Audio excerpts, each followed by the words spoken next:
Olá, seja muito bem-vinda ou bem-vindo ao nosso canal.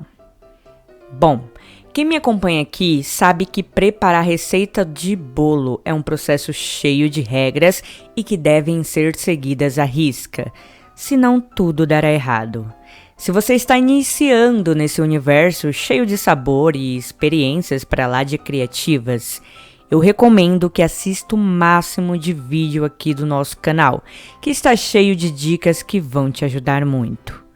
No vídeo de hoje, eu vou falar sobre o que acontece quando se abre o forno antes da hora e os cuidados que você precisa ter para o seu bolo não solar. Vamos conferir?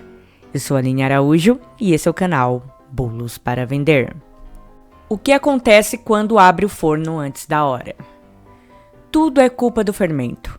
Existem 2 tipos de fermento no mercado e cada um deles tem a sua particularidade e influenciam diretamente nessa questão.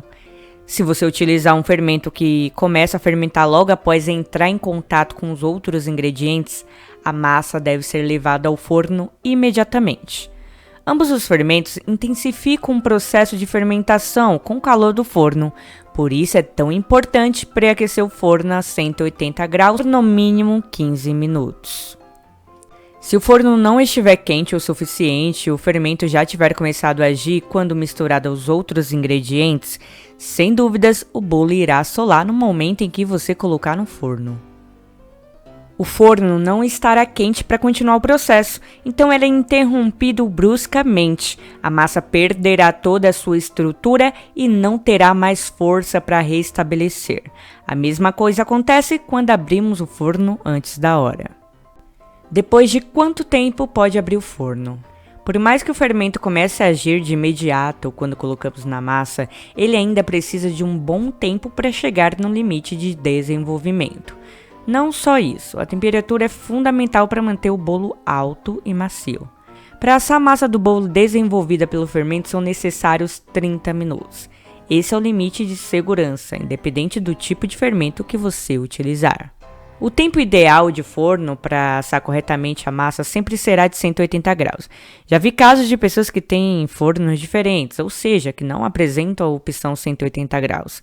Nesse caso, pode até iniciar o cozimento em 200 graus, mas o tempo total da receita deve ser reduzido de 10 a 15 minutos. Senão o bolo vai certamente queimar ou ficar super ressecado.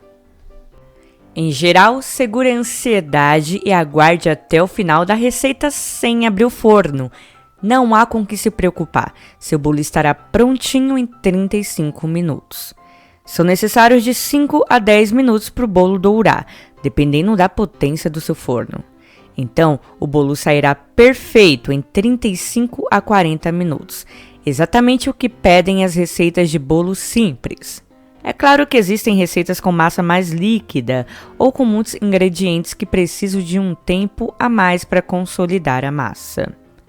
É o caso do bolo de cenoura. A massa fica muito cremosa e às vezes líquida, então precisa de no mínimo 45 minutos para ficar no ponto certo. Se você abrir o forno em 30 minutos, por exemplo, terá uma massa sem estrutura nenhuma e mal cozida. E o que fazer para o bolo não solar? Agora que você já sabe que não pode abrir o forno antes de 30 minutos, é o primeiro passo para não deixar que isso aconteça. O segundo passo, que eu super indico, é bater o bolo na mão, pois isso ajudará muito a deixar a massa mais estruturada. Hoje é muito mais fácil fazer o bolo assim por conta da composição da farinha de trigo. Falando nisso, eu postei um vídeo aqui no canal com 7 dicas práticas para fazer um bolo perfeito à mão. Não deixe de conferir. Você vai gostar. Eu vou deixar o link aqui embaixo na descrição.